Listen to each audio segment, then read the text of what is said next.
सर्वनाम के भेदों को देखा था, जिसमें संज्ञा के हमने भेद देखे थे, व्यक्तिवाचक संज्ञा, भाववाचक संज्ञा और जातिवाचक। फिर हमने सर्वनाम के जो 6 भेद थे उनको किया था। आज जो हम करने वाले हैं वो हमारा टॉपिक है विशेषण और क्रिया। अब विशेषण को देखा जाए, जब संज्ञा और सर्वनाम के को जब हम जिन वाक्यों का जब हम प्रयोग करते हैं कि उसकी विशेषता बताने वाले जो शब्द होते हैं उनको हम विशेषण कहते हैं। जैसे ताजमहल सुंदर है, ताजमहल यहाँ पर संज्ञा शब्द है और सुंदरता, ये जो सुंदर शब्द है ये इसकी विशेषता बता रहा है कि ताजमहल है मगर वो कैसा है, तो सुंदर है, तो ये उसकी विशेषता है। लड़का मोटा है, अब लड़का यहाँ पे जो है वो जातिवाचक संज्ञा हो गया, लेकिन मोटा ये उस संज्ञा की विशेषता को बता रहा है कि वो लड़का कैसा है, तो वो मोटा है। फिर अगर देखा जाए कि मैंने 4 केले खाए, केला यहाँ पर आपकी संज्ञा शब्द है आपका, और केले जो है मैंने कितने केले खाए, तो वो संख्या है, नंबर बता रहा है आपको कि मैंने 4 केले खाए। तो इस तरह से ये जो विशेषण है ये संज्ञा और सर्वनाम की विशेष बात को उसको और हाईलाइट करने के लिए, उसकी विशेषता को दर्शाने के लिए इसका प्रयोग किया जाता है। अब इसमें गुण होते हैं, इसमें संख्या होती है, इसमें परिमाण होता है। परिमाण का मतलब क्या है, जिस चीज को हम नाप सकते हैं या तौल सकते हैं। गुणवाचक होते हैं, परिमाण है, तो ये सारे इसके भेद हो जाएंगे। तो रंग, रूप, आकार और उसके भाव, इन सब को बताने वाले जो शब्द हैं उन्हें हम कहते हैं विशेषण। अब विशेषण के कौन कौन से गुण हैं, उनको अलग अलग प्रकार से हमने उनका विभाजन किया हुआ है कि अलग अलग प्रकार के विशेषण है, जिसमें सबसे पहला जो है आपका गुणवाचक विशेषण। अब ये गुणवाचक विशेषण में क्या है कि वो हमें संज्ञा के जो शब्द हैं उनके गुणों के बारे में बता रहा है कि लड़का ईमानदार है, लड़के की लिखावट सुंदर है, ये उसकी जो लिखावट है वो बहुत सुंदर है। अब लड़का या व्यक्ति ईमानदार है, ये उसके गुण हमें दिखाते हैं। तो ये इस तरह के जो गुणवाचक है, या मान लो शब्द वाक्य आपने ले लिया, अंगूर खट्टे हैं, तो अंगूर जो है, अंगूर का मतलब आपको पता है, मराठी में इसको द्राक्ष है, अंग्रेजी में ग्रेप्स। तो अंगूर खट्टे हैं, अंगूर संज्ञा शब्द है, लेकिन उसकी विशेषता क्या है कि वो खट्टे हैं, ये उसका स्वाद है, तो खट्टा यहाँ पर जो है वो उसका विशेषण हो जाएगा। या आप देखिए, अगर हम कहें कि तारे, आकाश में छोटे छोटे तारे दिखाई दे रहे हैं, तो यहाँ पे छोटे छोटे जो है वो तारों की विशेषता बता रहा है कि खास बात क्या है कि छोटे छोटे से तारे यहाँ पर दिखाई दे रहे हैं। मोटे से हाथी ने पूरा वृक्ष गिरा दिया, तो यहाँ हाथी जो है आपका संज्ञा शब्द है, जातिवाचक संज्ञा है, लेकिन उसने मोटा सा हाथी है, कैसा हाथी है, तो उसका आकार यहाँ पर हमें दिखाई दे रहा है कि मोटा सा हाथी है। तो रंग, रूप, आकार और गुणों को ये हमें बताने वाली है। तो गुणवाचक में हमने देखा कि जो उसके गुण बता रहा है कि अंगूर जो है वो खट्टे हैं, छोटे छोटे तारे हैं, इस तरह के जो वाक्य हैं ये गुणवाचक संज्ञा के हुए।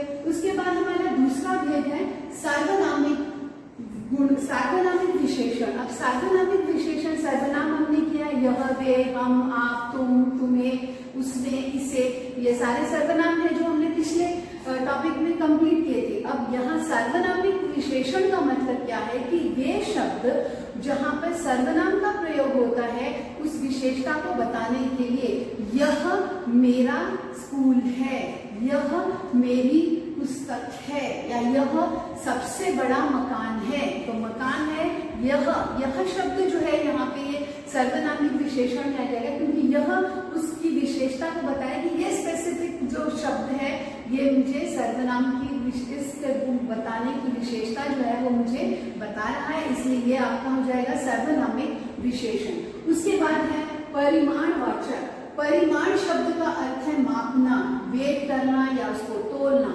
मैंने कुछ किलो चावल खरीदे, मैंने कुछ लीटर दूध खरीदा।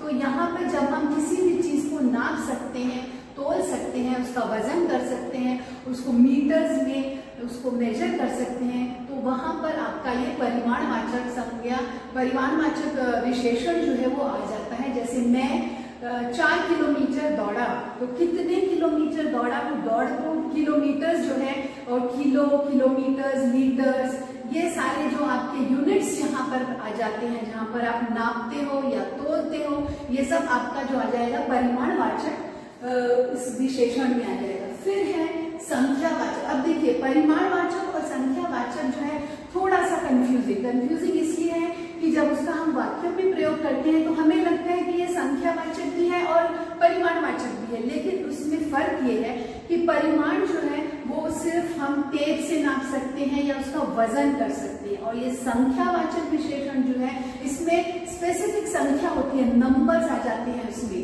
कि वो प्रथम है, द्वितीय है, 4 है, 5 है।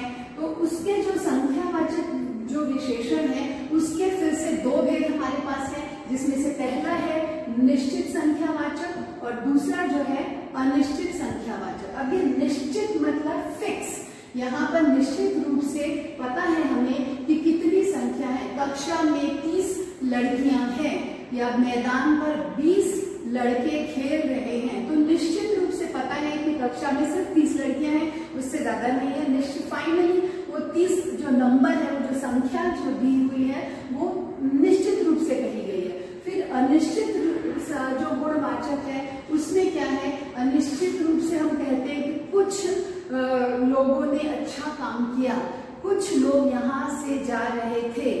ये जो अनिश्चित संख्या होगी वो इसमें कोई फिक्स है, वो कुछ में 2 भी हो सकते हैं, वो 10 भी हो सकते हैं, वो 11 भी हो सकते हैं या फिर वो 12 भी हो सकते हैं।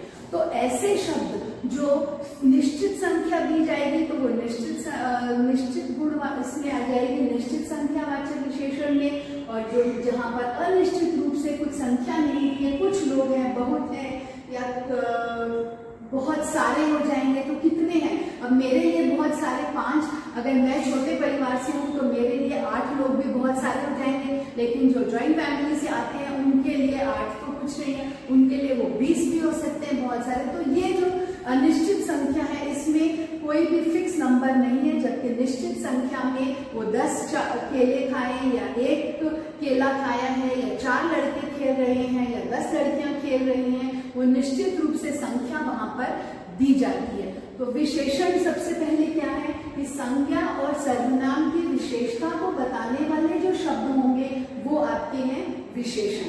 अब विशेषण के प्रकार क्या क्या हैं, गुणवाचक, जहां पर रंग, रूप, आकार और गुणों के बारे में बताया जाता है।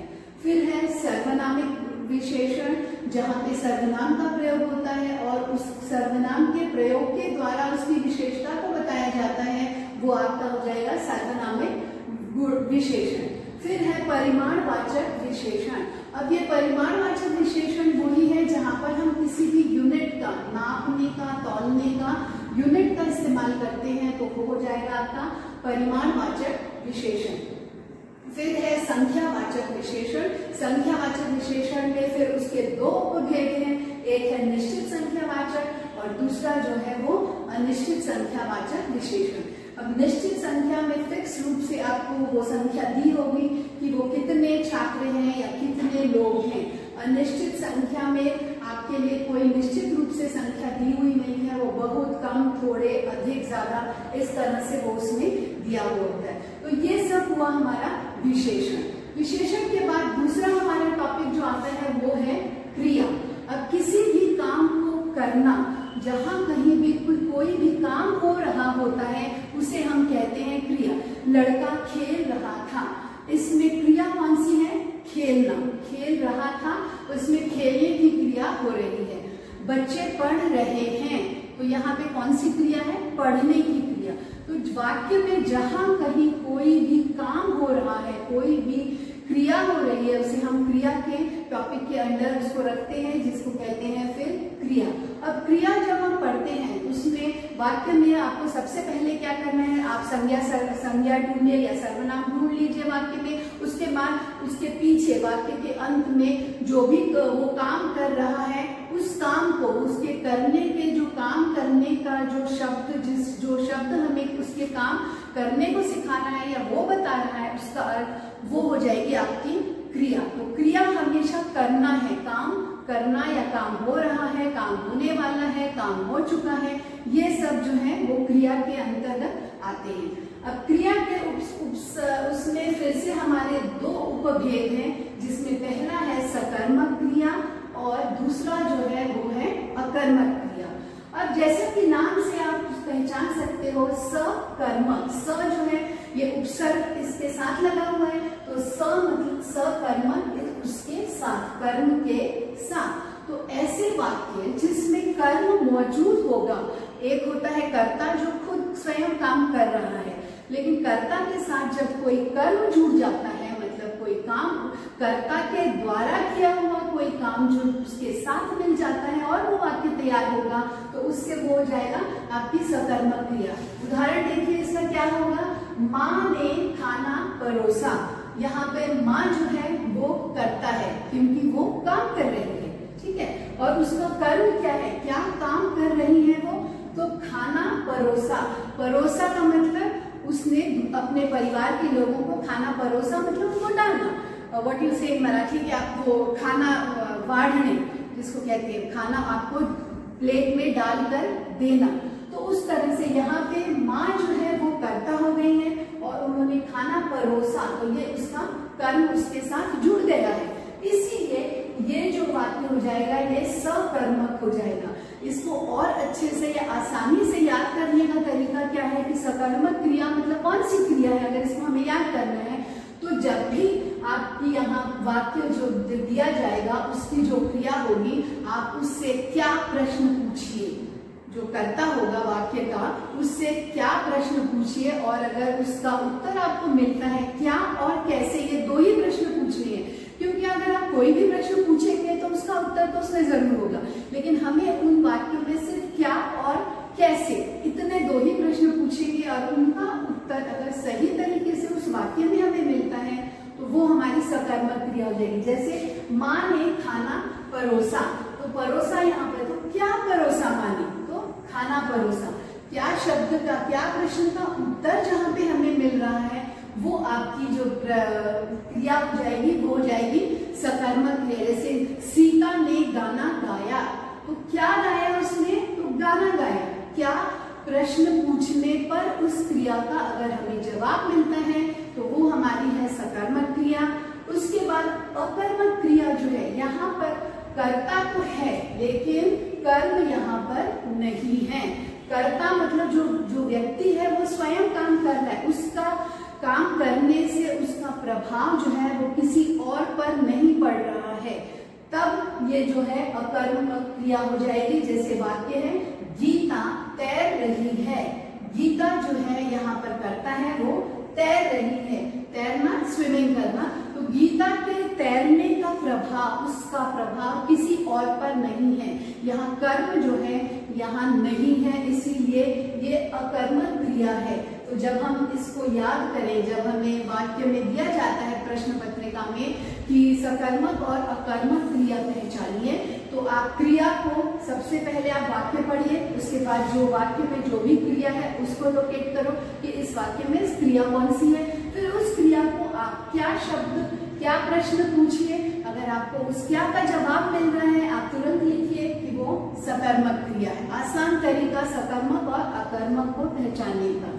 और अगर उस क्रिया के लिए आप क्या यहाँ पर प्रश्न पूछो और उसका सही जवाब नहीं मिले तो वो हो जाएगी अकर्मक। जैसे गीता तैर रही है, रही है, रही शब्द के लिए यहाँ पर क्रिया है, आप क्या कर रहे, क्या उसका प्रश्न पूछोगे तो आपको इसका जवाब नहीं मिल रहा है, इसीलिए ये अकर्मक क्रिया है। तो क्रिया सबसे पहले क्या है, वाक्य में जो भी कार्य हो रहा है, जो भी काम हो रहा है उसे हम कहते हैं क्रिया। जैसे लड़का खेल रहा है, माँ खाना बनाती है, बच्चे पढ़ते हैं, इसमें खाना बनाना, पढ़ना और खेलना ये सारी क्या हो गई हैं, क्रियाएं हो गई हैं। अब इन क्रियाओं के फिर दो उपभेद माने गए हैं जो है सकर्मक और अकर्मक क्रिया।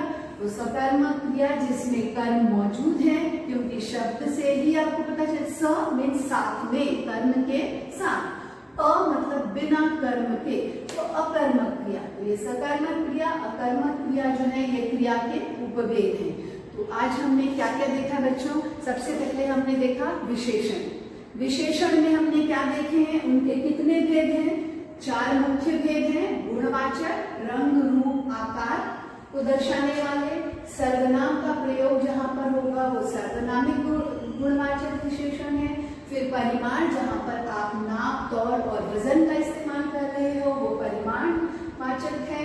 फिर है संख्यावाचक विशेषण। संख्यावाचक में फिर 2 उपभेद हैं, एक है निश्चित संख्यावाचक विशेषण और दूसरा जो है वो अनिश्चित संख्यावाचक विशेषण। तो ये हुआ आपका विशेषण। उसके बाद था क्रिया।